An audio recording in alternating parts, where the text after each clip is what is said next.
So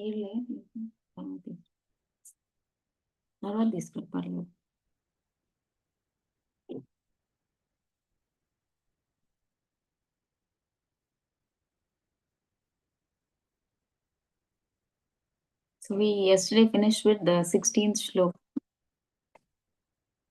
right? So from 17 now we are supposed to start today.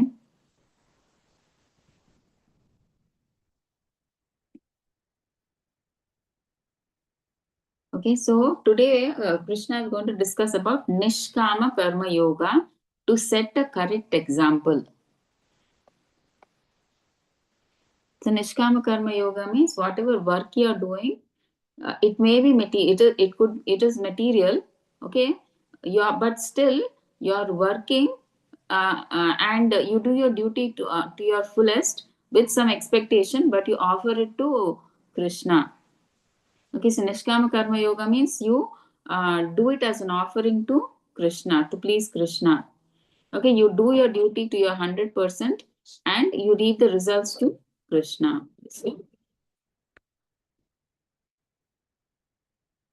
So, a Nishkama Karma Yogi may conclude, my prescribed duties are meant to bring material reward. But I do not have any material desires in this life, nor do I desire Swargaloka. I know I am not this body. So why should I need to perform my prescribed duties? See, a Nishkama Karma Yogi is a person who is no longer interested in sense gratification. First of all, he is not interested in sense gratification. He does not have any material desires. All right. And he's saying, I don't want Swargaloka. I know I'm not this body, I am the soul. So, why should I do my prescribed duties? See, who should do prescribed duties? Who are still in the material world, who have many desires, because they have to get purified. So, they follow the prescribed duties that are mentioned in the Vedas. So, by doing those prescribed duties, slowly they get purified and they can come into Krishna consciousness, right? But a Nishkama Karma Yogi is a person, he is not interested in all, he has no sense gratification. He has no material desires. He does not want to even go to Swargaloka. And he knows everything. Like he has that knowledge now that I am not this body, I am the soul. Then he is asking, why should I do my prescribed duties? I can directly renounce and go off, right? I can leave all my responsibilities, everything, and go to the forest and meditate, right? I don't have to do the prescribed duties. So who have to do prescribed duties? Because they have to get purified of the one who wants has to get their material desires purified. They have to do the prescribed duties that are mentioned in the Vedas. But he is already purified. He does not have any material Nishkama Karma Yogi. He is already purified. He does not have any material desire. So he does not have to work, so he can renounce. But he's saying, then why should I do my prescribed duties? So to that answer, Krishna gives the solution. Why you have to work? Even though, yeah, what you said is right. You don't have any material desires. Actually, you don't need to work also. But still, why should you work? So Krishna explains why one freed from material desires should nevertheless perform his duties. Even then, why should he perform? Krishna tells why. Okay, so let's see why. Still, they have to perform their duties. So this is the answer to Arjuna's third question. Arjuna's argument of destruction of family dynasty. Okay, so we'll see what Krishna gives the answer to that. यस्तु आत्मरतिरेव स्याद् आत्मतृप्तश्च मानवः आत्मनि एव च सन्तुष्टस्तस्य कार्यं न विद्यते. Translation by Srila Prabhupada. Srila Prabhupada ki jai. But for one who takes pleasure in the self, whose human life is one of self-realization, and who is satisfied in the self, fully satisfied, for him there is no duty. See, so actually, a person who is fully in Krishna consciousness, he is already satisfied within the soul. So he does not look for happiness out from outside. right, from the body and the senses, right? But because he's serving Krishna, his heart becomes clean automatically. He clearly understands, I am eternal servant of Krishna. Okay, he understands he is the soul, and what is his duty? What is his swabhava? He is Jivera Swarupahoy Krishnera Nityadas. So he understands that he is the eternal servant of Krishna. So there is actually no need for him to do prescribed duties as mentioned in the Vedas, and he does not have to follow any rules, because what is his only duty now is serving Krishna, pleasing Krishna, right? No other duty for him now, right? Only his duty is to serve Krishna, please Krishna.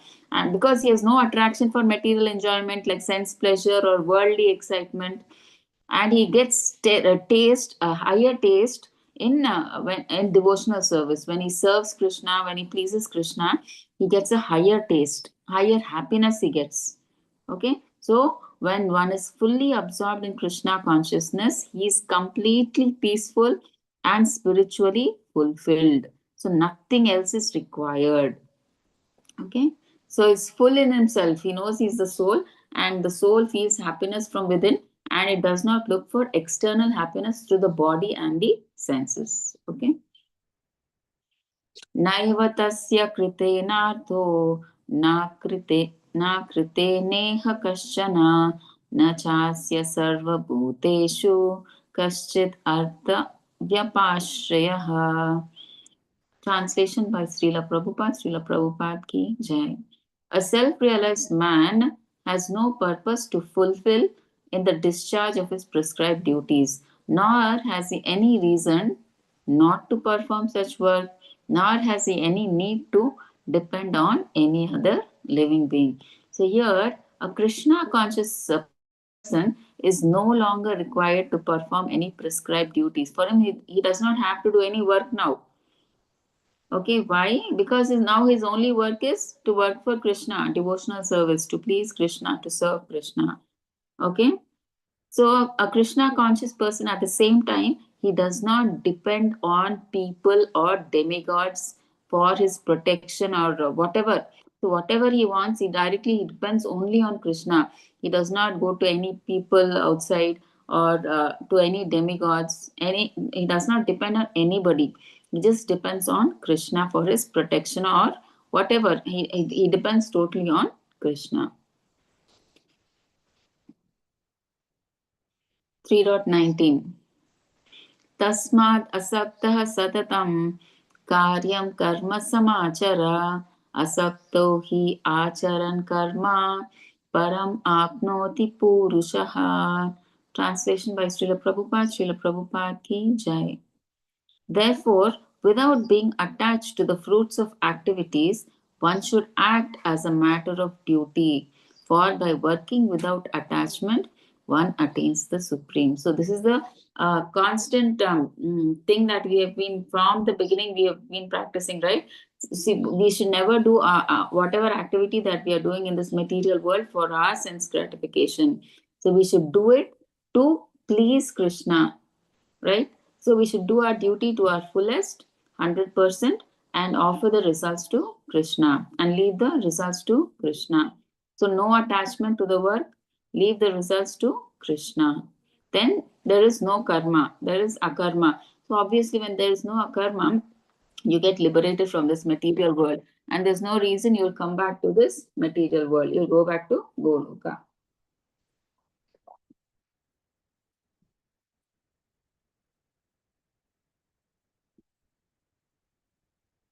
कर्मणैव हि संसिद्धिम् आस्थिता जनकादयः लोकसङ्ग्रहम् एवापि सम्पश्यन् कर्तुमर्हसि. Translation by Srila Prabhupada. Srila Prabhupada ki jai. Kings such as Janaka attain perfection solely by performance of prescribed duties. Therefore, just for the sake of educating the people in general, you should perform your work. So see, now Krishna is telling the reason. Though you may be a self-realized soul, you don't have to do your prescribed duties. But you know why you have to do them? For the people in general.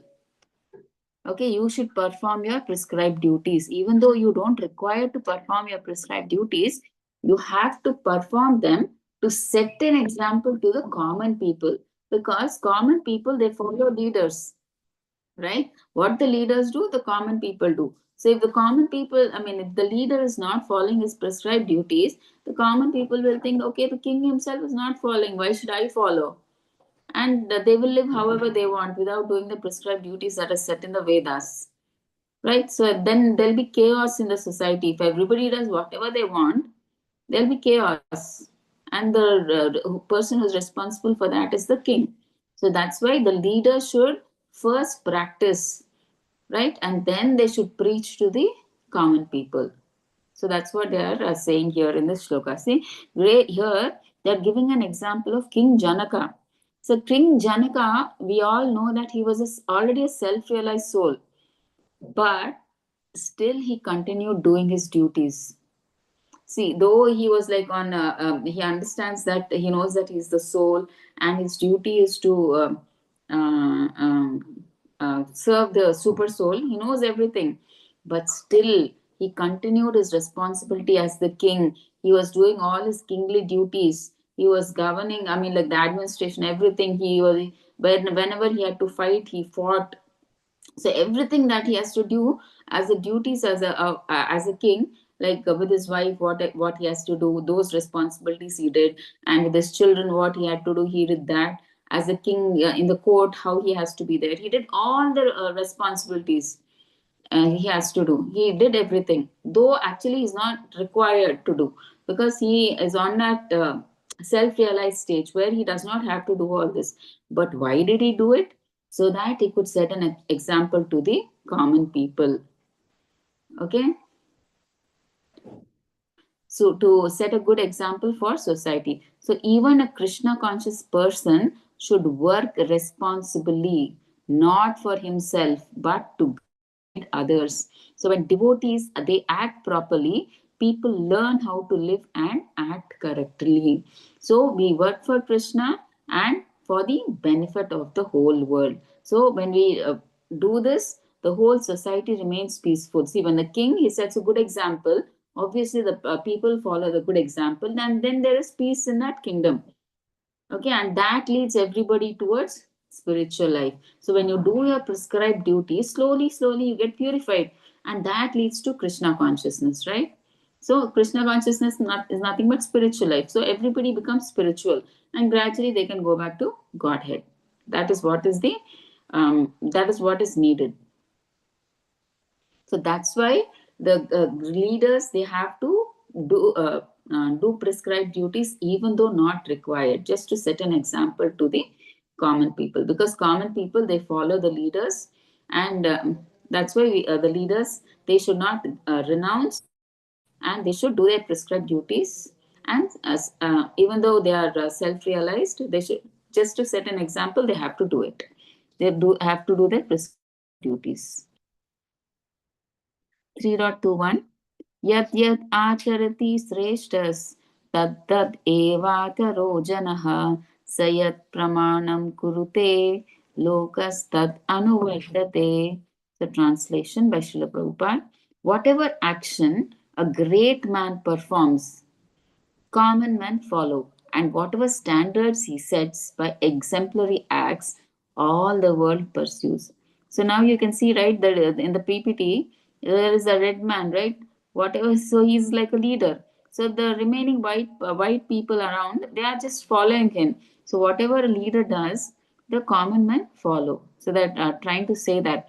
So people naturally follow the actions of great or respected persons like Bollywood actors or Hollywood actors or whoever, cinema people, politicians, social reformers. So they try to follow in their footsteps. So whatever a leader does, or these cricketers, right, all sports people, so they try to follow. So we generally see, right, people, if the cricketer or somebody's Bollywood, he sports a different type of shirt, they try to wear that shirt, that pant, that hairstyle, or whatever, so they try to copy or follow that particular person. So whatever leader does, ordinary people they try to copy. So a devotee or a teacher or a parent, king, or leader, he must first practice and then he should preach later. Okay, so if we act according to Shastra and Krishna consciousness, others will also learn the right path. Okay, so that is why devotees must live pure, responsible lives.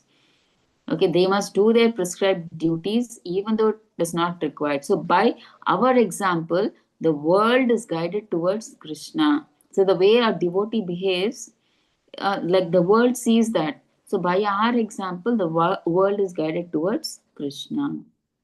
Okay. Num 30 to 22. Name पार्थास्ति कर्तव्यं त्रिषु लोकेषु किञ्चन नाना नानावाप्तम् अवाप्तव्यं वर्त एव च कर्मणि. Translation by Srila Prabhupada.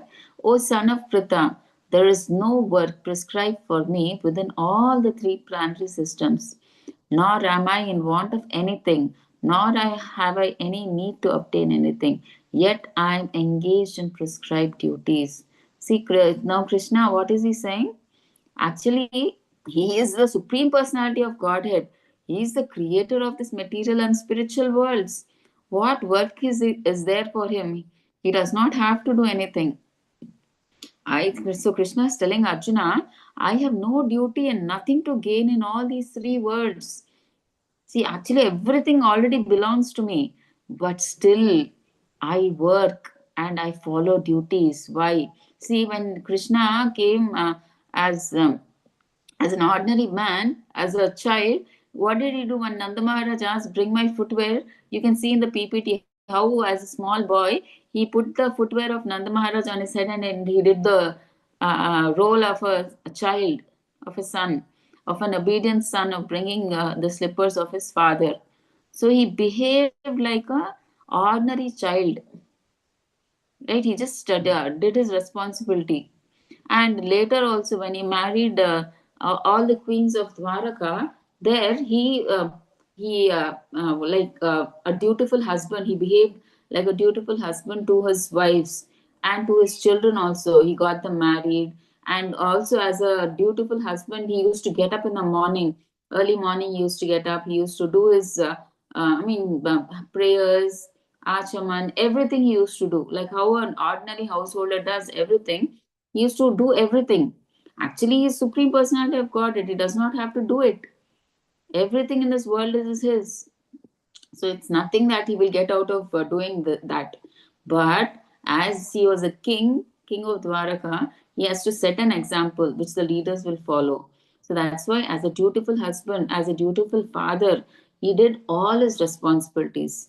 He got his sons married or daughters married, and he used to spend nice time with his wife. He used to do the responsibilities towards the wife, towards his children, towards the court activities he used to do. Everything he used to do as a responsible king. He used to do his prescribed duties. Okay, so seeing him, when the king is doing the prescribed duties, automatically the common people, the praja in the kingdom, they will follow. So that's why Krishna is telling, actually, I don't have to do anything. Everything here belongs to me. But still, I worked and I did all my duties. Why? To set the perfect example and to protect everybody and to guide others. Okay? So even when one is spiritually perfect, one should act responsibility for the good of the world. You may be spiritual, you are in a position to renounce, but still you should be responsible, right? You should act like a responsible person so that you can set an example to the rest of the world. Okay. 3.23 यदि हि अहम न वर्तेयं जातु कर्मणि अतन्द्रितः मम वर्त्मानुवर्तन्ते मनुष्याः पार्थ सर्वशः. So, translation by Srila Prabhupada. For if I ever fail to engage in carefully performing prescribed duties, O Partha, certainly all men would follow my path. So here Krishna is telling Arjuna, see, if I had stopped doing my duties, everyone will follow me only, and they will also stop doing their prescribed duties. Because see, people naturally copy great personalities. So Krishna carefully follow. That's why Krishna carefully follows all his duties, even though he has no need to do so. Okay, so what should we understand? So leaders and devotees must practice what they preach first. Okay, our actions should guide society towards dharma and Krishna consciousness and not create confusion. So, example, our direct example teaches more than words. Just speaking does not work. Our live direct example teaches more. Okay, so that's why Krishna is telling we should be an example for them. The devotee should be an example for the common people or the teachers, right? They are the leaders, right? So teachers, parents, king, so they should first do the correct thing. Then they should set an example by their behavior so that it is an example for the others to follow them. Okay, so we should be an example to all. 3.24 उत्सीदेयुर् इमे लोका न कुर्यां कर्म चेदहं संकरस्य च कर्तास्याम् उपहन्याम ima prajaha. Translation by Srila Prabhupada. Srila Prabhupada ki jai. If I did not perform prescribed duties, all these worlds would be put into ruination.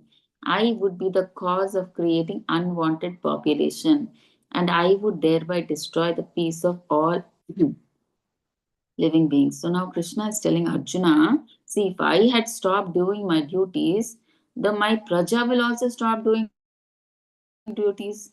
And now, because now everybody will do whatever they want, there'll be chaos in the society and people will become confused.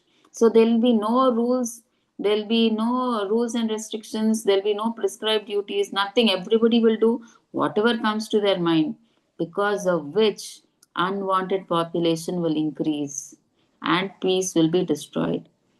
Okay, see, when there are, for example, when there are no rules and regulations, for example, what is the rule for marriage? You have to marry a particular person only, and then you have to bear children with him.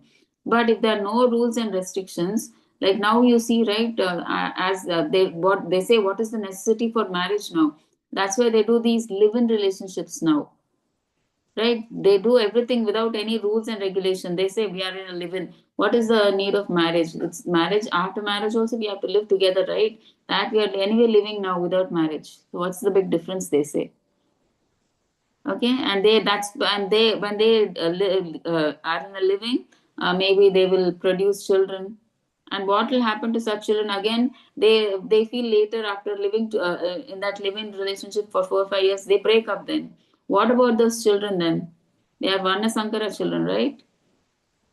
The father goes on his way and the mother goes his way, and the child he becomes a Varna Sankara. Like there's nobody to guide him properly, give him proper who can give them the proper guidance, right? Because the parents themselves are not spiritually I mean they don't follow the prescribed duties.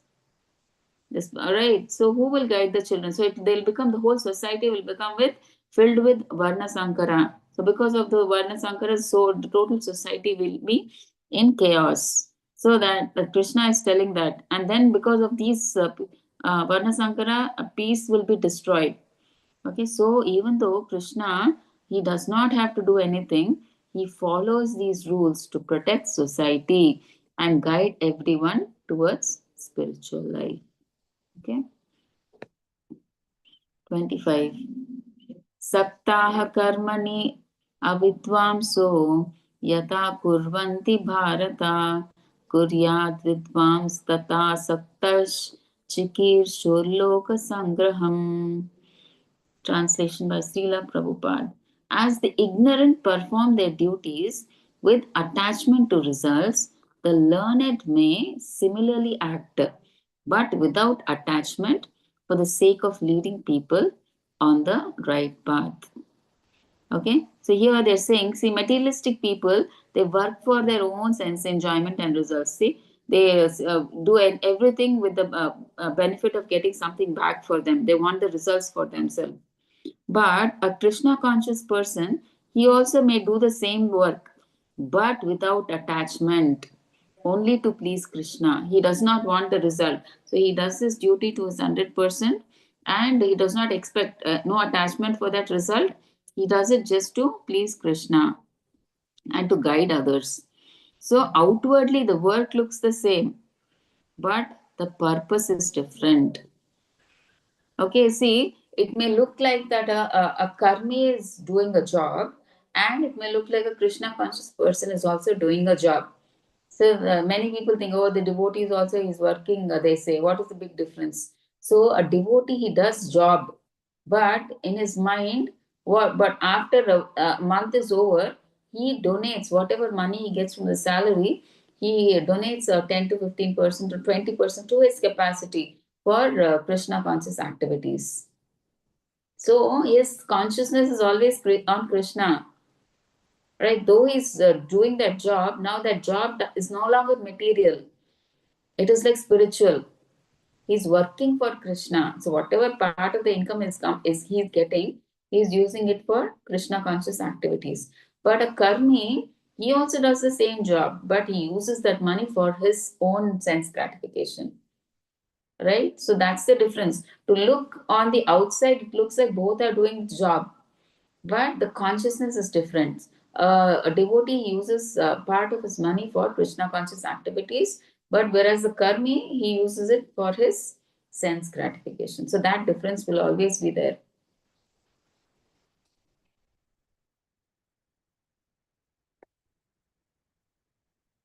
Okay, how learned and ignorant people act. See, difference in desires. How the learned person acts, and how a devotee and how a karmi acts. See, difference in desires. Satisfaction of Krishna senses. See, a self-realized person, he acts for the satisfaction to please Krishna. He does his duties to please Krishna. See, like mopping the temple or doing puja, cooking, honoring prasadam, cleaning the dishes, right? All these things for to please Krishna.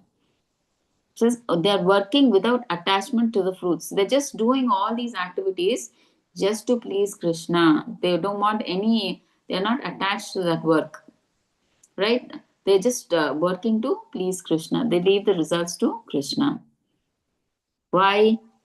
To set an example and lead people on the right path. So we said, right, why do devotees do their prescribed duties? So that they can set an example to lead people on the right path. But an ignorant person, a karmi, see, he does everything for the satisfaction of his own senses. So he works with attachment to fruit. So he wants, whatever he does, he wants the result for himself. Okay, he's attached to his results. He wants the results for himself. Okay, 3.26. Na buddhi bedam janayet agnanam karma sanginam joshayet sarva karmani vidvan yuktaha samacharan. So translation by Srila Prabhupada, Srila Prabhupada ki jai. So as not to disrupt the minds of ignorant men attached to the fruitative results of prescribed duties, a learned person should not induce them to stop work. Rather, by working in the spirit of devotion, he should engage them in all sort of activities for the gradual development of Krishna consciousness. So this is very important.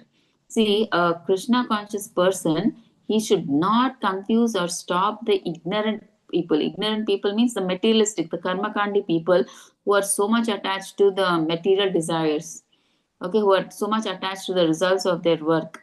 They should not go to them and say, oh, what, you're wasting your whole valuable life in just working like donkeys. You have no spiritual sense. So you should not insult them like that. So what should we do? Krishna is saying, I mean, Prabhupada says in the purport, we should not discourage them, saying that you're wasting your human life, you're working like donkeys, you're wasting your time. Now you should not discourage them like that. Okay, on the other hand, instead we should be a good example to them by showing them like how we are, right? And we should guide by our example, right? How we are offering all our work to Krishna. Like we have prasadam. Obviously, they cook and we also cook. But when we cook, we offer it to the Lord and we have it as prasadam.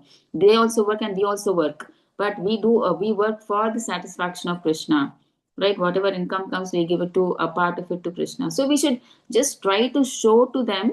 We should not discourage them, but we should be an example to them how we can convert them to Krishna. Okay, so what we can do is we can first initially we should slowly try to befriend them, and we should know what their interests are. Suppose if a person he's more interested in music, kirtan, so we can say, why don't you come to the temple? This kirtan is going on Sunday festival. There's a program where there's 3 hours of kirtan. You like it? So based on their interests, somehow we have to get them connected to Krishna. So since he likes bhajan, you can invite him for a kirtan fest that is going on at the temple, which he will like. And maybe gradually he may like come to Krishna. I mean, he may start practicing his Krishna consciousness slowly.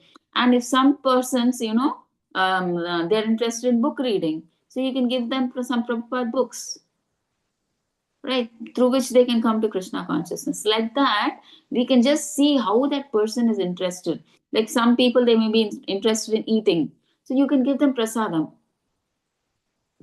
right, somehow. But you should not insult them by saying, oh, you're always working like a donkey, you're wasting your human life, so much time you wasted. The human life is meant for doing tapasya. You are so much into sense gratification. We should never discourage them. We should not use such words at all.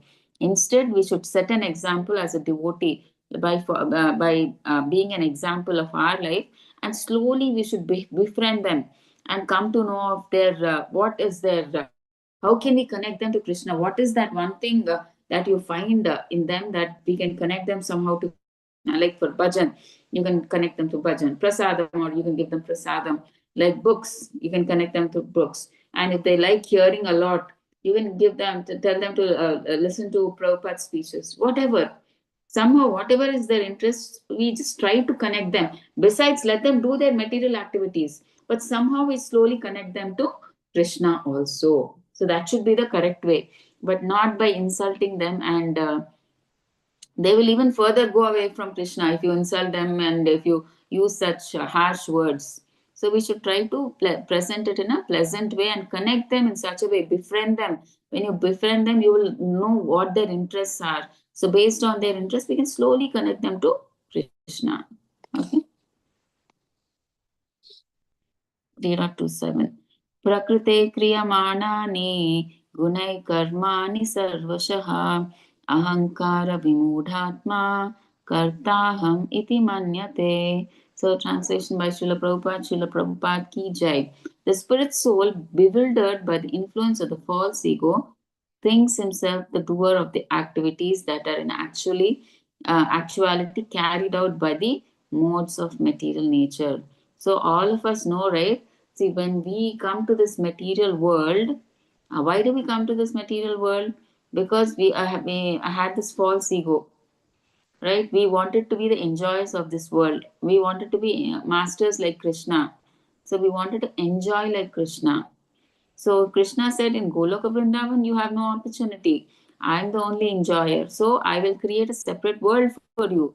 And that's why people who wanted to enjoy like Krishna, who wanted to be masters, Krishna created this material world. Okay, so where they identify themselves with this body. They are under this false ego because they think they are this body, and everything that is present in the material world is for my enjoyment. I am the master. Everybody has to listen to what I say.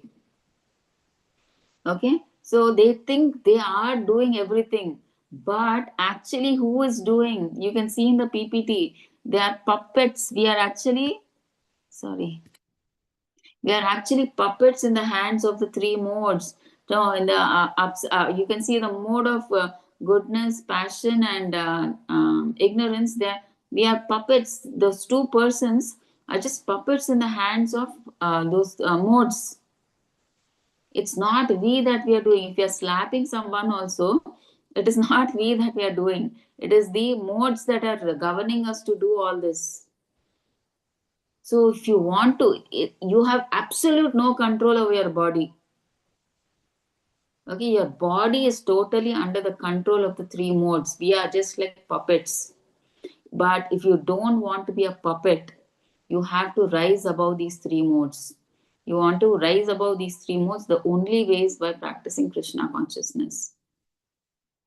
Then you will come to that platform of pure goodness. So you will cross the material platform, you will come to the spiritual platform into the pure goodness mode.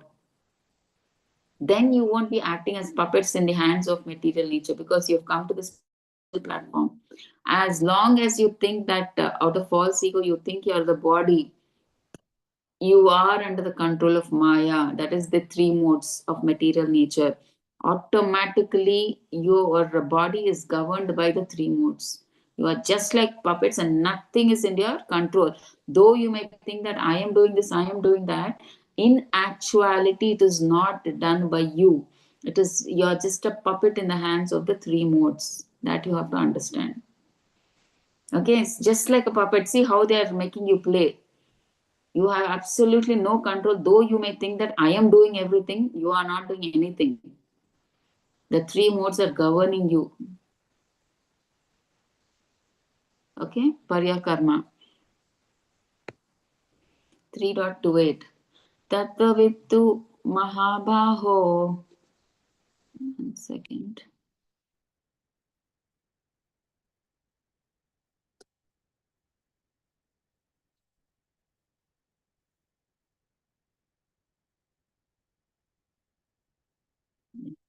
तत्त्ववित्तु महाबाहो गुणकर्मविभागयो गुणागुणेषु वर्तन्ता इति मत्वा न सज्जते. So translation by Srila Prabhupada. Srila Prabhupada ki jai.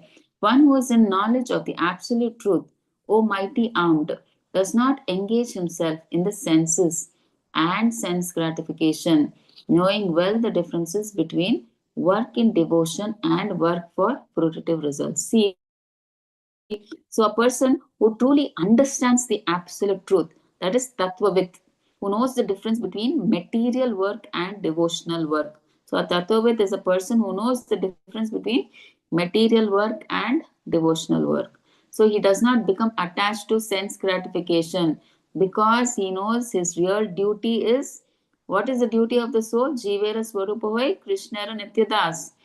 Right? He's an eternal servant of Krishna, and his swabhava is to serve the Lord. So that's why he knows his real duty is devotional service to Krishna, and he understands the material activities are temporary. So he focuses himself on doing devotional service or serving the Lord.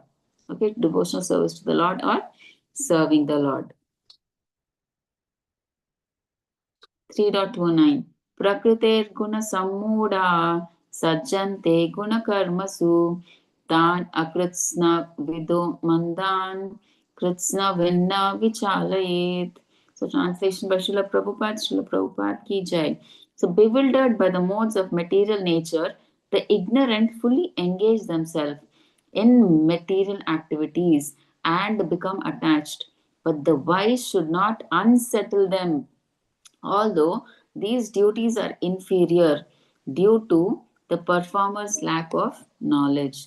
So here they're saying, generally the ordinary material people or the ignorant people, they're saying here, they are confused by the modes of material nature and they fully engage themselves in material activities. So they're totally into sense gratification, like the one person in the picture, right? He's so much into money, he's thinking more, although he has so much money, he's thinking of more and more money.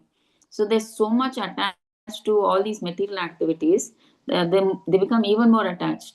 So the devotee, however, he should not disturb or argue with them and saying that, as earlier I said, right, we should not discourage them saying that, oh, you're wasting money, what will you do with so much money? You should not tell them. Prabhupada said simple living, high thinking. Okay, but what we should do is, instead we should focus, I mean, like what instead we should not disturb them, or we should not argue with them. Instead, what the devotee should do, the devotee should focus on his own spiritual practice and lead by example. So he should be a good example to that material person. Okay, so even if the ignorant or that materialistic persons, he performs only his basic or moral, whatever social duties that he's doing, the devotee should understand their limitations and act with patience and compassion. So, because the materialist person, immediately we can't expect them to change, because they're attached to money, family, property, wealth, and all that. So, all of a sudden, it is not difficult for them to come to Krishna consciousness. So that the devotee, he understands that this materialistic person has limitations. So it's not possible for all of us a sudden to become Krishna conscious. So that's why the devotee first, he sets an example by his practice himself, and then slowly he befriends him, and with patience and compassion he waits. He sees how he can bring him to Krishna consciousness, right? So it's like very, what you say, you should be very careful with the such people. If we try to criticize them, they get even far away from Krishna. So the devotee should be very careful when bringing such materialistic people to Krishna consciousness. They should be they should handle them with lot of patience and compassion, slowly befriend them and understand what their nature is. And somehow they must be having some interest which connects them to Krishna. So that interest, you connect them, and slowly you bring them to Krishna consciousness. But first, you should be a good example. The way you behave as a devotee, everything counts, which should attract that person. And slowly, when you become friends, you get to know what are his qualities, and then you understand that, oh, I can connect him to Krishna this way. And then through bhajans, or through book distribution, or through prasadam, or whatever. So somehow you can connect them. Okay, so that way. So 3.30. Mahi sarvani karmani sanyasyadhyatmachetasa nirashi nirmamo bhutva yuddhasva vigatajvaraha. So, what is Krishna saying here? Therefore, O Arjuna, surrendering all your works unto me with full knowledge of me, without desires for profit, with no claims to proprietorship, and free from lethargy, fight. So now Arjuna is instructing to surrender all his actions to Krishna. Okay, without expecting. So he's saying you fight, but not for your personal sense gratification. You fight to please me. Okay, without any attachment to yourself, you fight to please me. Okay, and without laziness, and without hesitation. He's saying, right, free from lethargy. Lethargy means laziness. And without laziness or hesitation, you fight. So this teaches that all work should be done in Krishna consciousness. So we should dedicate our results to Krishna, nothing for ourselves. See, as long as we do anything in this material world for ourselves, there is karma, be it good or bad. Karma bad, we have to come back to suffer or enjoy that. Okay, so because of which we'll be caught up in that cycle of birth and death. So we'll be here itself in this material world. But if you do any action to please Krishna, it becomes a karma. So when there's no karma, what is the need for you to come back here? So you get liberated from this material world and you go to Goloka Vrindavan. Okay. See, purpose of the Bhagavad Gita: surrender all your work unto me. That is, you have to work for Krishna, and then with full knowledge of me, without desires for profit. So you should not do it for your sense gratification, with no claims of proprietorship. This is the thing. See, devotees, they don't even claim, even though they buy their own house. Generally, we think it is my house. What do the devotees say, right? It is not my house, it is Krishna's house. We are just guardians for that house. That is how the devotees consider their house. So many devotees, senior devotees I've seen, they name their house as Radha Madan Mohan. And it's just like a temple. it's like they are the head of the family. They put them as the head of the family, and like they are like the guardians of that house. They say that Krishna is the head of the family, and we are like guardians of that house. They don't claim that that house is theirs. Okay, so they claim, so with no claim of proprietorship. They are just like, they think they act on behalf of Krishna. Okay, they take care of their family on behalf of Krishna, because they know everybody is a child of Krishna. So they take care of the family members, their wife, husband, or children or parents as like children of Krishna. On behalf of Krishna, they take care. And free from lethargy, fight. So Krishna is saying, don't be lazy. Now get up and fight. 3.31 ये मे मतम इदम नित्यम अनुतिष्ठन्ति मानवाः श्रद्धा श्रद्धावन्तो अनु अनसूयन्तो मुच्यन्तेति अपि कर्मभिः. Translation by Srila Prabhupada ki jai. Those persons who execute their duties according to my injunctions and who follow this teaching faithfully without envy become free from the bondage of fruitive actions. See, like for example, you can see this devotee, right? He is performing bhajana, right? So he's doing Krishna conscious activity. So anything that is done for Krishna, it frees you from bondage. Like either see, we can see he's performing Tulsi Aarti, puja, or you're washing the dishes for Krishna, or you're preparing garlands for Krishna, you're cooking for Krishna. So any activity, it does not cause bondage. But if you don't do anything for Krishna and do it for your sense gratification, it becomes a cause of bondage.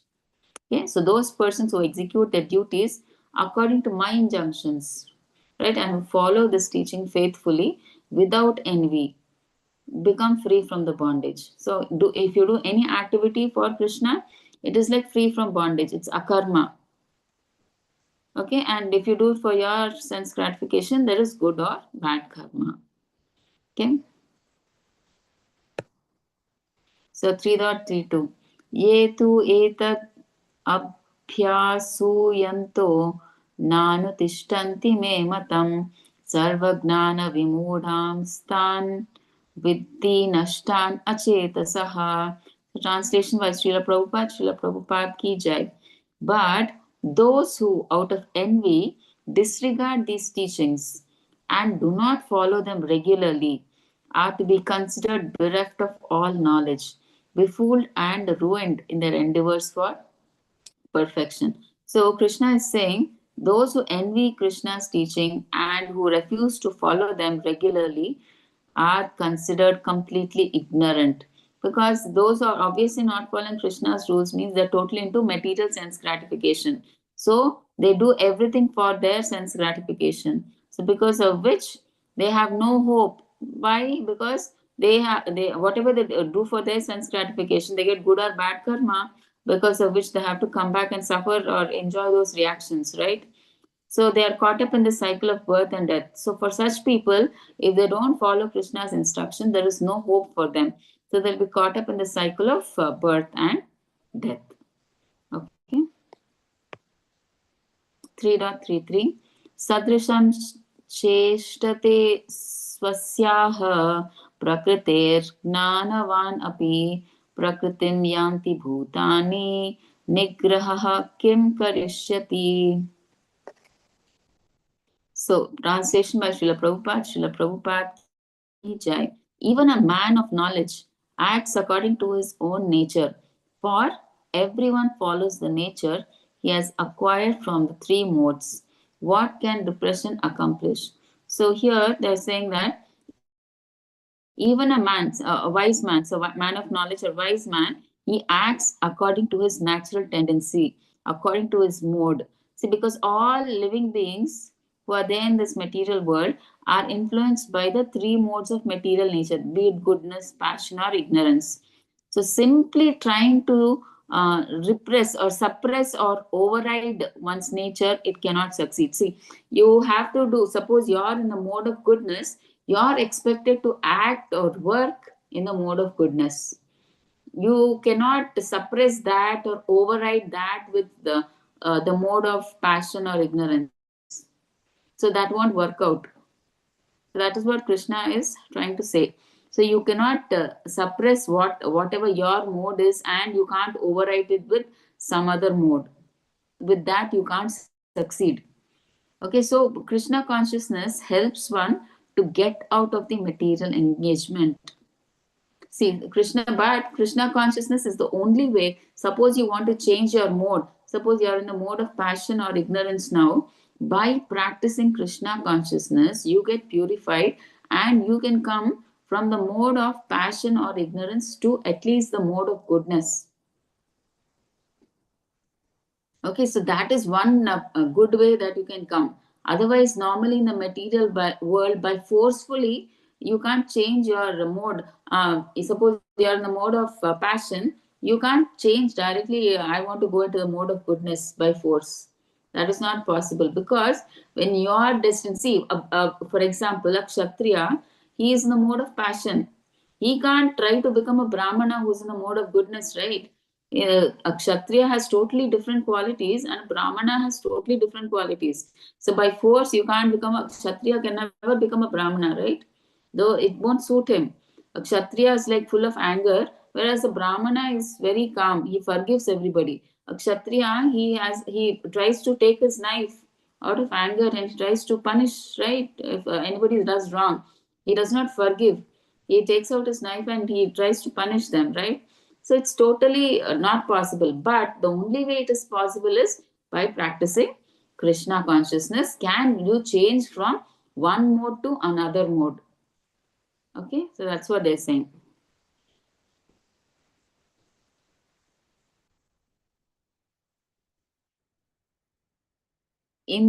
इन्द्रियस्यार्थे रागद्वेषौ व्यवस्थितौ तयोर्नवशम् आगच्छेत् तौ हि अस्य परिपन्थिनौ.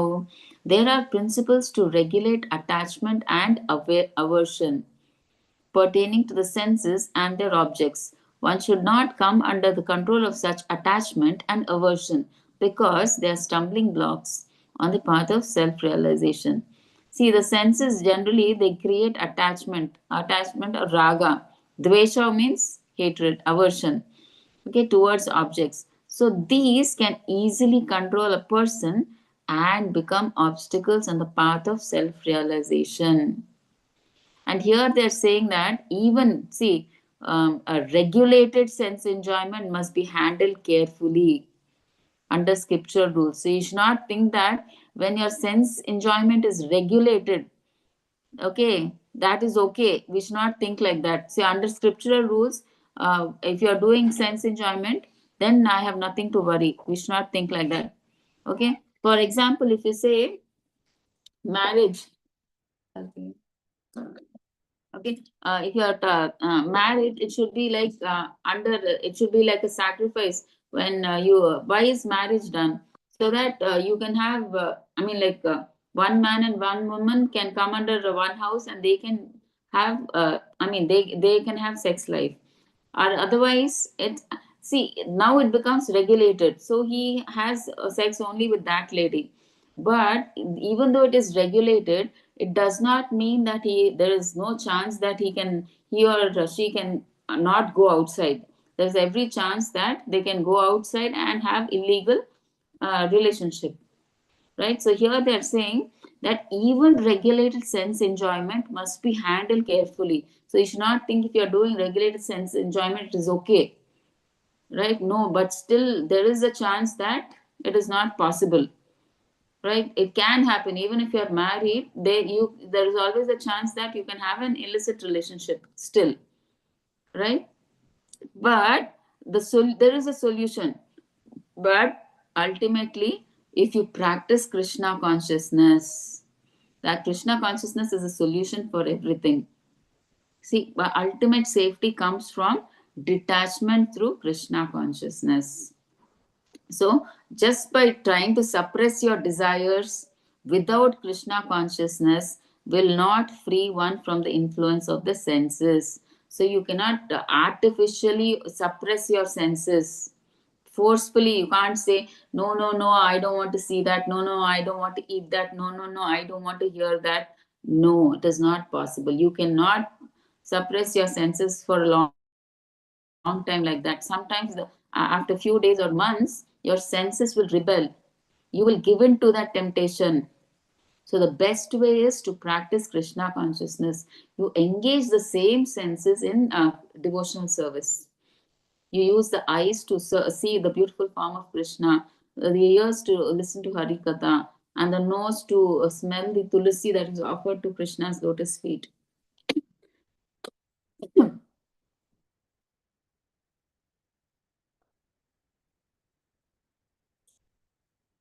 And you use the mouth for having honoring Krishna Prasad and or talking of Krishna Katha.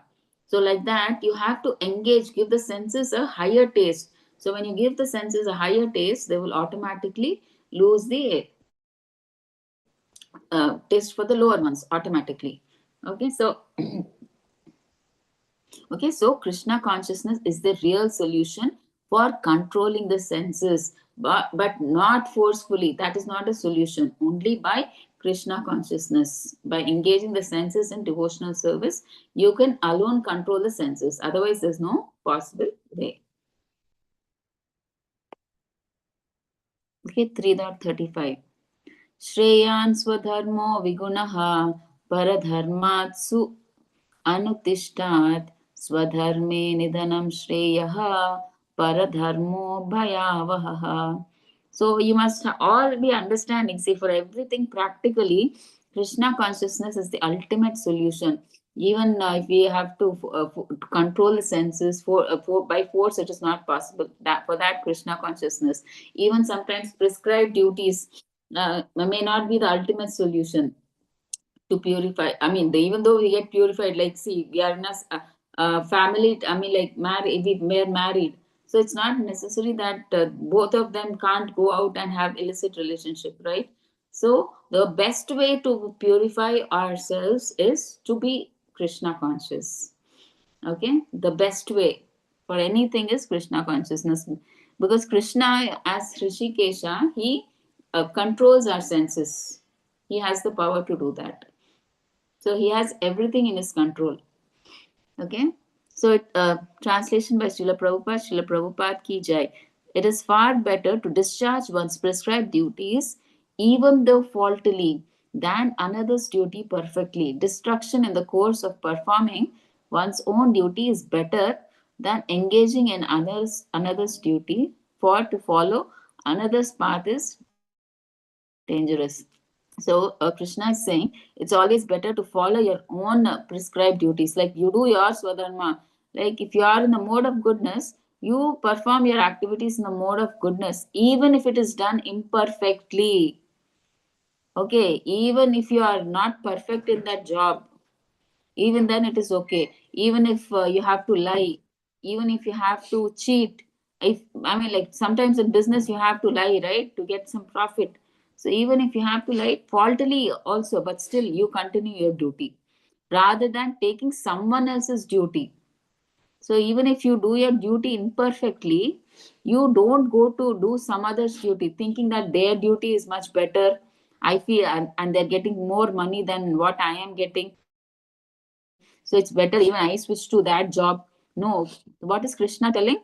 So rather than doing someone else's duty, even though imperfectly, you do your duty. Okay, so doing what is not meant for your nature is dangerous, Krishna is saying, and it can lead to failure. See, initially, when you change that job, initially it may feel nice. I'm getting so much money. But since that is not your swabhava, that is not your mode of material nature, you are actually supposed to be in the mode of goodness. But now, when you switch the job, you're in the mode of passion. Maybe for few days it will be good, but because that is not your swabhava, it will be painful in the long run. And then you think, oh, I should have done, I should get back to my old job. This job is getting very painful. I'm not able to do, because that is not your swabhava. Your swabhava is to be in the mode of goodness, and that job demands mode of passion. So initially, you may think for a few days or 1 month, it sounds good. But later, because that is not your swabhava, it will be painful in the long run. And then you feel it's better I leave this and I will go back to my own job. That is better, I feel. And then you come back to your old thing. Okay.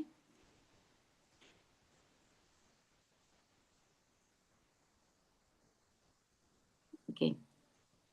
So here you can see the example, right, in the PPT.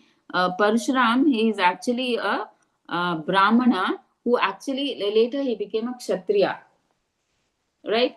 So they are purified devotees by practicing, later by practicing Krishna consciousness, they became devotees, but not, see, naturally, we are not allowed to become, change our mode from one to another. Okay, but when you practice Krishna consciousness, you become above all of these, and then you become a Vaishnava. Right here, we can see that how I forgot his name. Vishwamitra, he was a king, and later he became a Brahmana. Right? So like that. So now this is section 5, the last part, from 36 to 43, conquering the ultimate enemy, lust.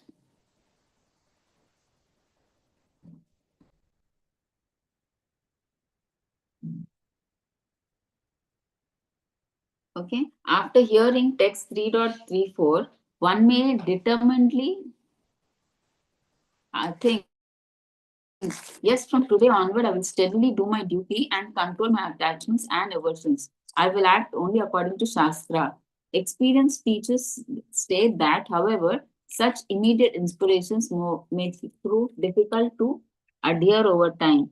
Arjuna, being aware of reality, asks the following question. Okay, so now Arjuna asks,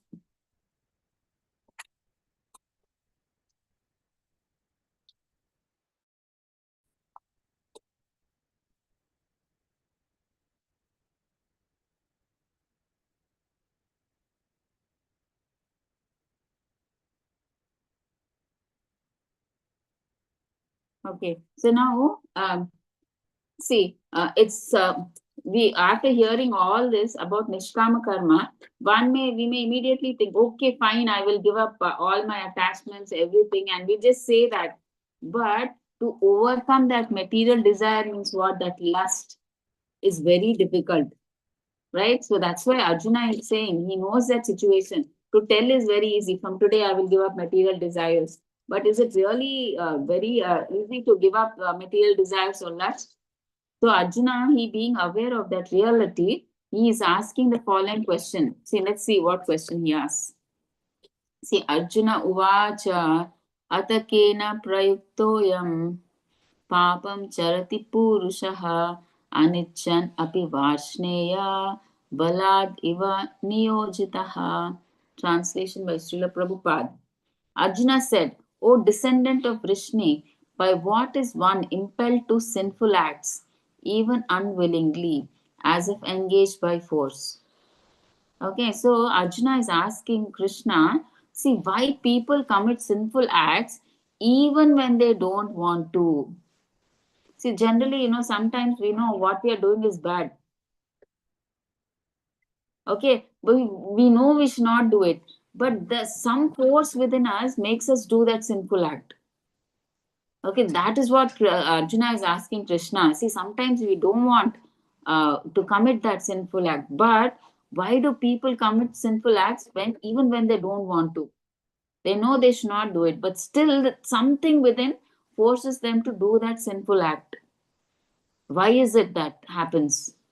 So now Krishna is about to explain that sinful actions happen because material nature compels the living being, forces the living being.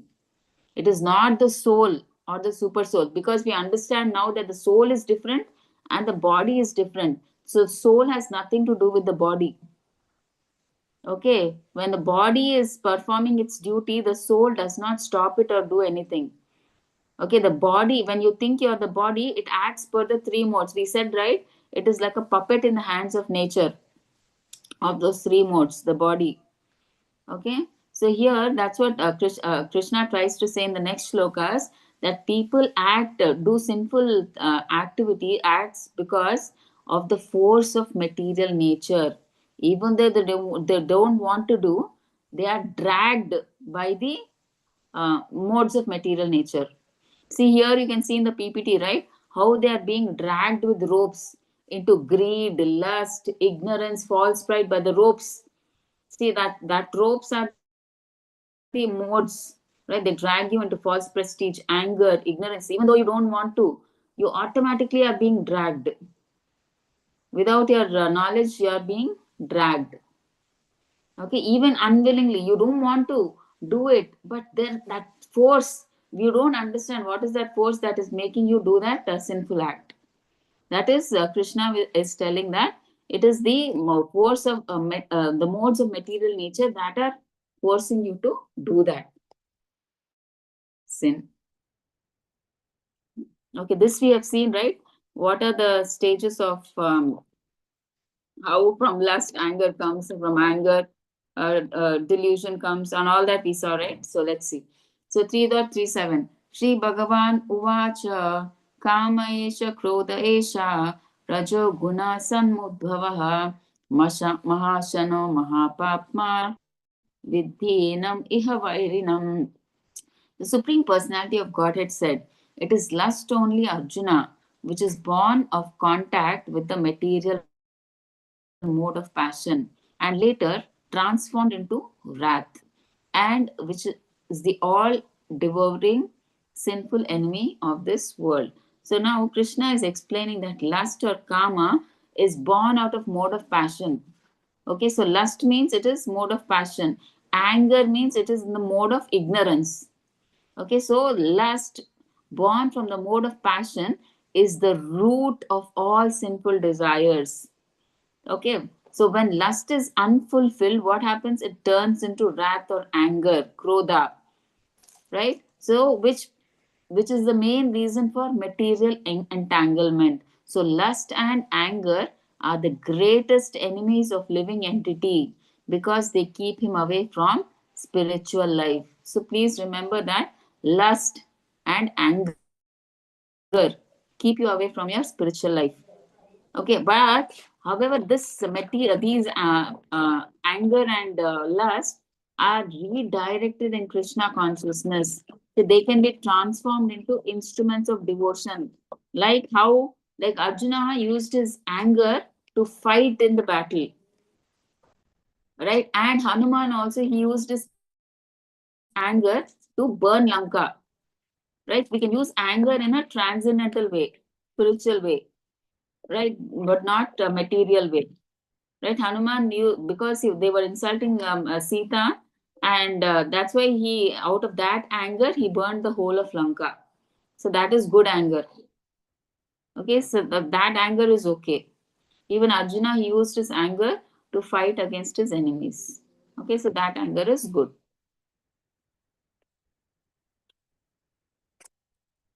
Okay, धूमेनाव्रियते वह्निर् यथा दर्शो मलेन च यतोल्बेनावृतो गर्भस् तथा तेनेदम् आवृतम्.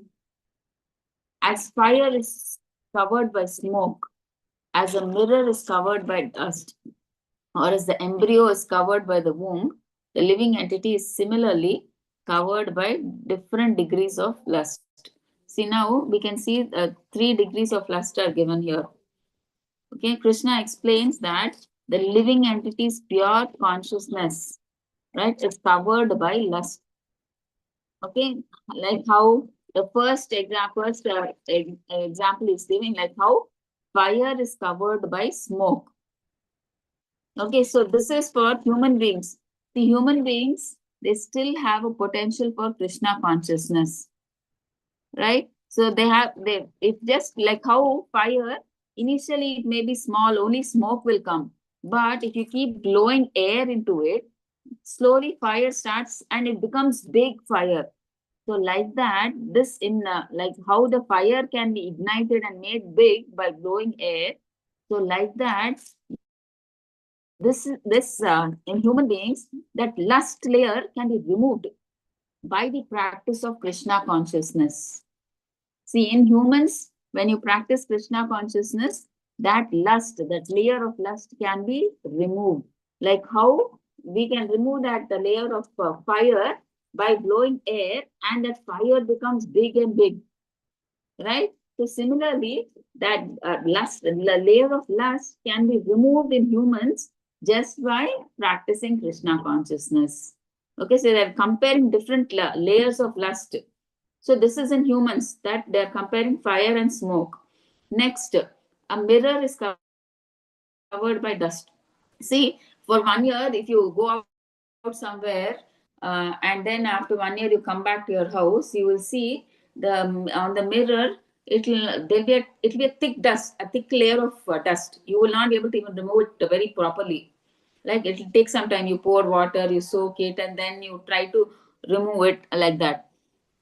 Okay, so here a mirror covered by dust means the mind needs cleansing through spiritual practices like chanting. So how can you cleanse the mind?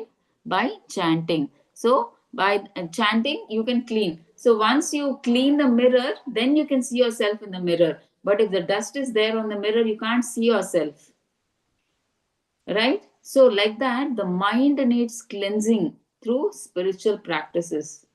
Okay, so that is cleaning of the cleaning the dust of the mirror. That is the second thing. Now third is like embryo. Third layer of lust is what? An embryo is covered by the womb. Okay, see, how can see the so some beings like plants or animals are completely unaware of spiritual life. See, like see, the child in the embryo is covered in the womb, so he cannot. What do you say? Uh, how do I say? It cannot move, and it what do you say? It is completely covered. It is like it cannot. Move freely. Yeah, it can't move freely. Not like that. Yeah. Uh, um, Actually, this needs some more explanation, Prabhuji. 1 second. See, the embryo is covered by the womb. There's a big explanation. Actually, this is very important shloka. If I'm not able to explain it now, probably Monday I will take just this one shloka in detail. How the different layers of lust has to be removed. So actually, the embryo in the child is compared to plants and animals. Okay, the layer of lust, right? Where the plants and animals, they're almost completely unaware of spiritual life. Their consciousness is in such a way that they don't know about these spiritual practices at all, right? So the human form of life is compared to smoke covered fire.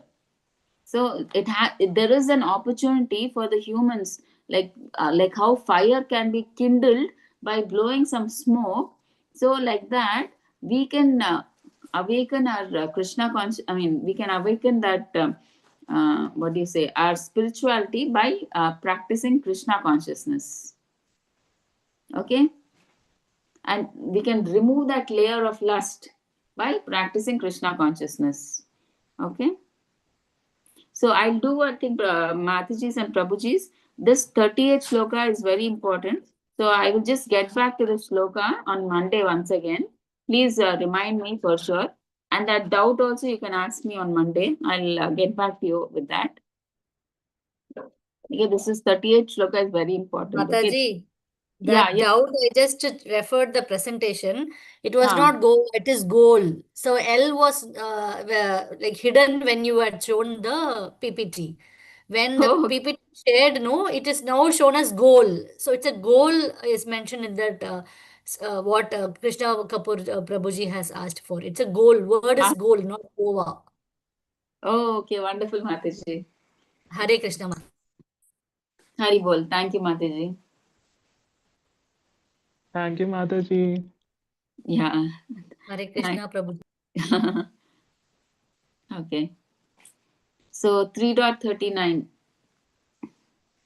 So avritam gnanam etena gnanino nitya vairina kamarupena kaunteya dushpurunena Dushpuru Pure Dushpurenanmalena Cha. So translation by Srila Prabhupada, Srila Prabhupada ki Jai. Thus the wise living entities, pure consciousness becomes covered by his eternal enemy in the form of lust, which is never satisfied and which burns like fire. So here they're saying, sorry Mataji? So, lust is the constant enemy of the soul. So, it covers even a wise person's pure knowledge and never feels satisfied. Like how? Like fire that grows. See, when you add fuel to fire, what happens? It increases more and more. Okay. So, like that, lust becomes stronger when you encourage it, when you when you try to fulfill it. It becomes stronger. The more you try to enjoy it, the more it increases. Okay. So because of this lust, a person remains trapped in material life. So he thinks sense pleasure is happiness, but he doesn't understand that because of that lust, it keeps him bound and ignorant. It keeps him attached to the material world. Because lust, when you have lust, means what? More material desires. If you have more material desires, means what? More attachment to this material world. The more attachment to this material world means you do everything for your sense gratification. So you have many good karma and bad karma, because for which you have to come back here again to suffer or enjoy. Okay, so lust is the main reason. So you should not have any material desires. If you have material desires, definitely you will come back to the material world, right? So we should try to convert our material desires at least to spiritual desires, right? 3.40 Indriyani manobuddhir asyadishtanam uchyate eter vimuhayati esha nanam avritya dehinam. Translation by Srila Prabhupada. Srila Prabhupada ki jai. The senses, the mind, and the intelligence are the sitting places of lust. Through them, lust covers the real knowledge of the living entity and bewilders him. Okay, so lust, it lives in three places, they are saying here. What are they? The senses, the mind, and the intelligence. So this is where the lust mainly sits, the desire comes from. Okay, the lust sits in these three places, the senses, the mind, and the intelligence. So using these, lust covers our real knowledge and it confuses the soul. See, first, the senses, they attract the mind. Then the mind pollutes the intelligence. And the intelligent, it misleads the soul to think that I am the body. Okay, the soul is made to think that I am the body, and the sense pleasure is happiness. So in this way, the living entity, he forgets his real identity as Krishna's servant, because he identifies himself as body. The soul, as long as it identifies with the body, it's on the material plane. So it forgets everything about Krishna. All right. So it forgets his what its eternal identity, that it's a servant of Krishna. Jivara Swarupa Hoy Krishna Nityadas. He forgets that because he identifies himself with the body, and that's why he remains trapped in this material life. Okay. 3.41 Tasmatvam Indriyani Adau Niyamya Bharatarshaba Pakmanam Prajahi Henam Gnana Vignana Nashanam. Therefore, O Arjuna, rest of the Bharatas, in the very beginning, curb this great symbol of sin lust by regulating the senses and slay this destroyer of knowledge and self-realization. So that's why Krishna is telling Arjuna to uh, begin the fight at the root by regulating the senses. So he knows that lust is the great enemy because it destroys both. Here, what are they saying? Gnana, Vignana, Nashanam. So it is destroying what? Gnana. Gnana means what? To know who we are. And Vignana means what? Realized knowledge. Means what is that? our relationship with Krishna. Vijnana means our relationship with Krishna. So if the senses are controlled early through Krishna consciousness, it does not convert into lust. So, but nevertheless, see how much ever late also we start, devotional service can transform that lust into love of God. Okay, so that is the highest perfection. See, the only thing is how we can control lust is like the more we try to satisfy lust, the more it traps us in this material world. Okay, but if you try to stop it by force, if you don't give in to that attraction, if you stop it, it will die by itself. Okay, or else the other thing is you have to by practicing Krishna consciousness. Okay, you can transform that lust into love for Krishna. See, now I'll tell you here the degrees of covering of the lust of the living entities.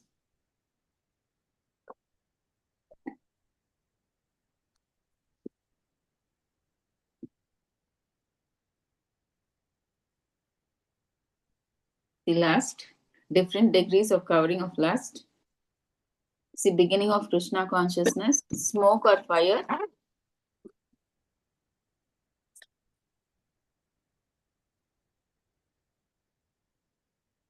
See, that is the beginning of Krishna consciousness. Like the first level, when fire is being ignited, first you see only smoke.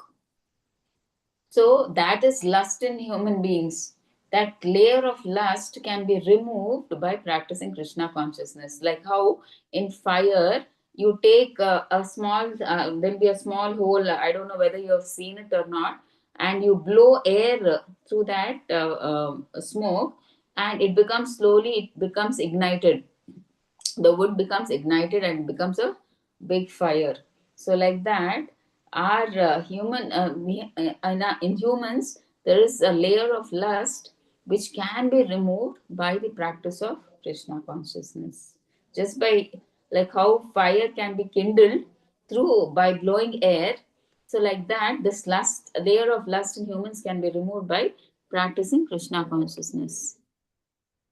So dust and mirror we saw, right? These are like cleansing by spiritual methods. How can we cleanse? By chanting Hare Krishna mantra. That is one of the things. Or by hearing Harikatha, by reading Prabhupada books. So we can cleanse by spiritual methods. That is cleaning the mirror. And its knowledge is completely covered. See, like how in the womb of the baby, everything is covered. It cannot do anything. So nothing is in the hands of the baby. So it can't do anything. It's completely covered. It can't move. It cannot do anything. So it's like knowledge is completely covered. It has no option. So womb or embryo means what? They are compared to plants and animals who have absolute no consciousness. I mean, like even though animals have consciousness, but they cannot do anything spiritually, right? Like how we cannot remove that layer of lust in animals, right? But in the that lust in human beings can be removed by the practice of Krishna consciousness, but we can't do that in plants and animals. So that's why they are comparing it to the embryo in the womb in the embryo in the womb, right? So knowledge is completely covered, like how the embryo is covered by the womb, right? There's no opening at all, right? It's completely closed. So like that, in plants and animals, the knowledge is completely covered by lust.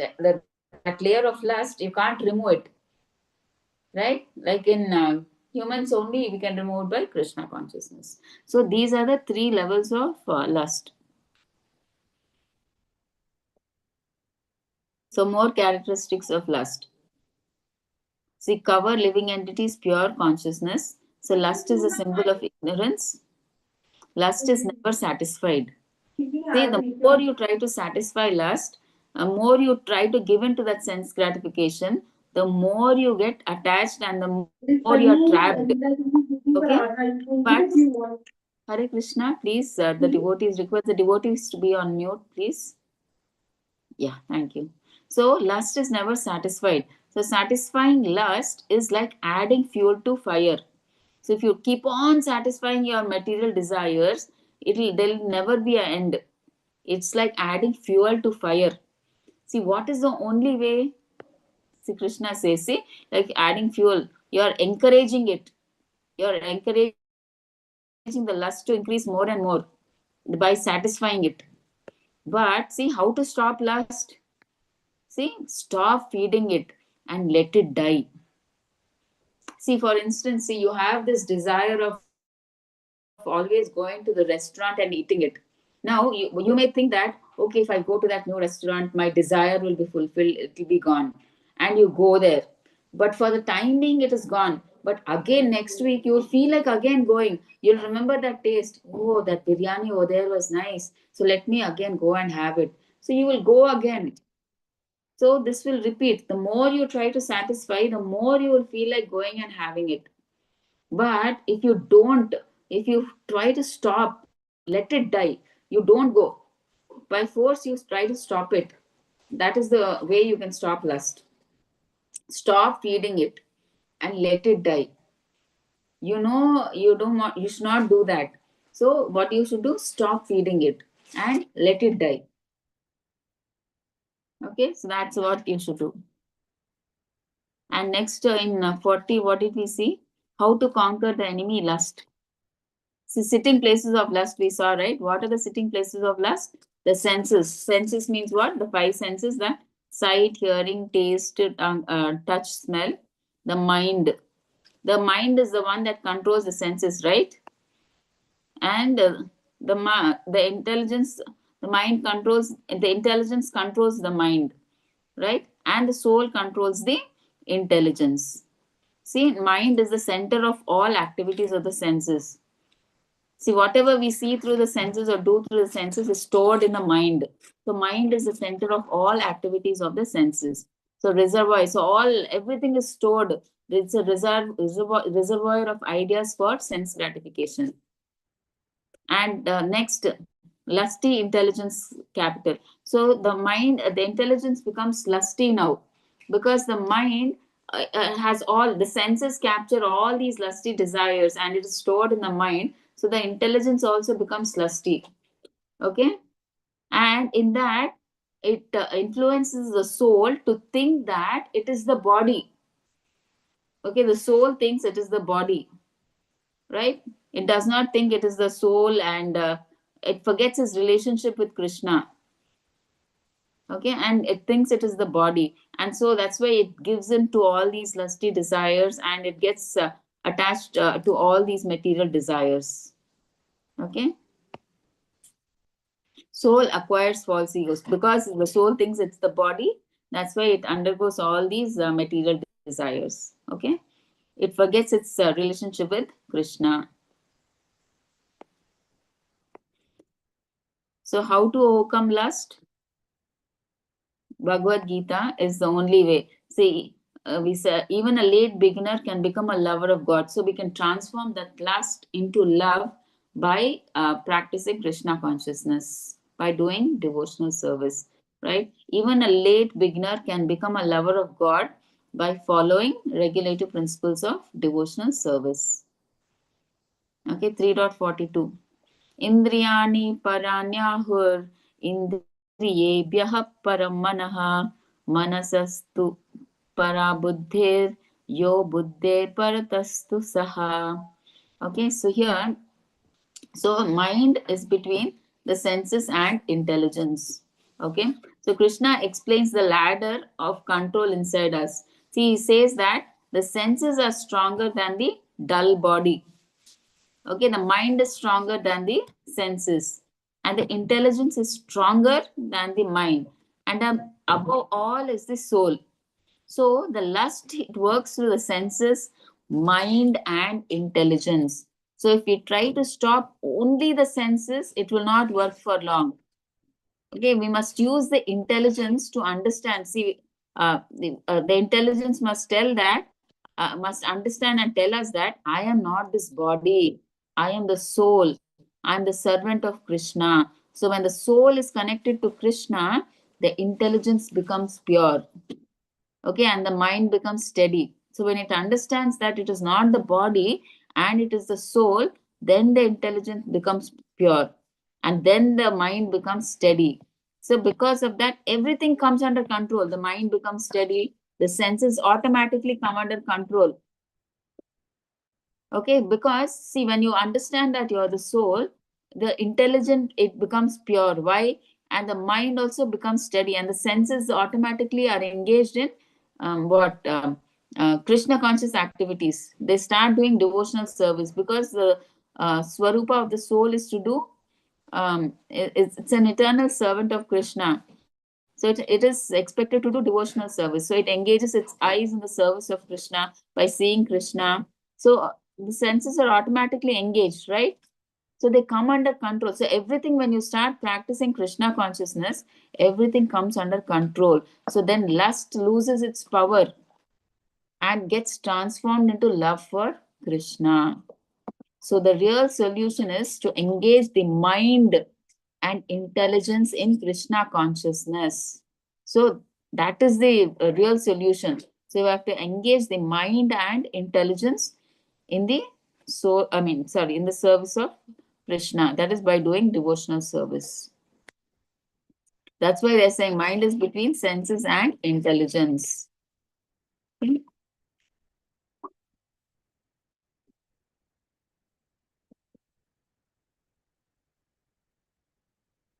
Okay, so initially all of us are on this bodily platform.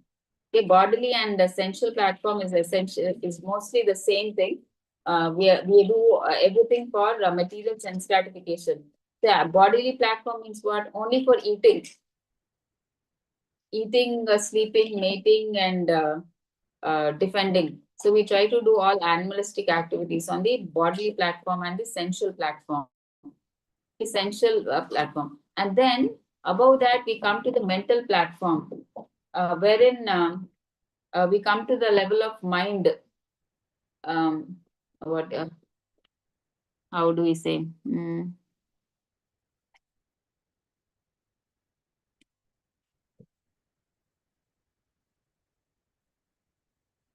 Okay. I'll get back to this mental platform. And from the mental platform, you come to the intellectual platform. So, in the intellectual platform, you use your intelligence where you understand that you're the soul, you are no longer the body. Okay. And with that intelligence, and finally, you understand that you are a spirit soul and you connect with Krishna on the spiritual platform. That is the stage that we all have to come. Where, what is that stage? It is that blissful stage. You come to the spiritual platform. Mataji, Anandmai, Correct, Prabhuji. Paramanand. Yeah, Anandamaya, blissful stage, Prabhuji. Yes, correct. Yeah, they come to that blissful stage where you get ever increasing happiness, blissfulness, right? So the spiritual platform is that. So finally, the soul has to reach that stage. So the first, second, third, fourth are on the material platform, and the last, the spiritual platform, is on the spiritual stage. Okay, so the body, the senses, the mind, and the intelligence, they are all material, and the last soul is spiritual. Okay.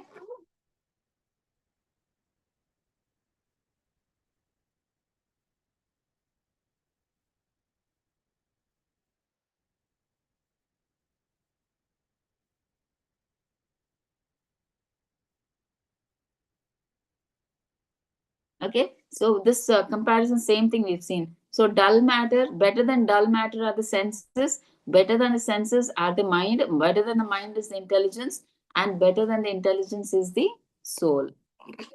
Okay, so different outlets for activities of lust. So how do we develop lust? Through these five senses, right? Okay, so caution, even though the soul is the master of intelligence, mind, and senses, unless it is strengthened by Krishna consciousness, there is every chance of falling down due to the agitated mind. So, what are they saying? Even though the soul is the highest, it controls all the intelligence, mind, and everything. See, there is every chance that it may fall down if there is no Krishna consciousness.